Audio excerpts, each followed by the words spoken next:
How to fix the issue where an app downloaded from GBox still shows the message, "Please install from Google Play or Untrusted installation source after launching?"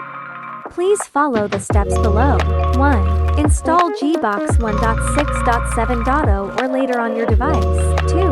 Install microG 0.3.10 or later, along with all its required components. Uninstall the app that displays the installation source warning, then download and install it again from the Google Play Store. After the download is completed, 1. Tap Allow on the permission prompt. 2.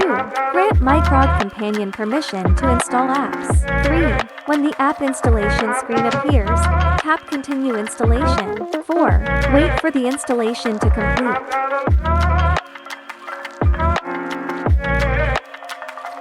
If you still cannot download or install the app after following the steps above, please check the following. 1. Go to Settings Apps and Services App Management, then find microG Services.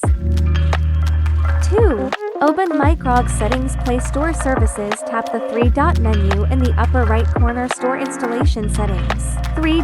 In Store Installation Settings, re-enable GBox as an authorized installation source. 4. Try installing the app again from the Google Play Store.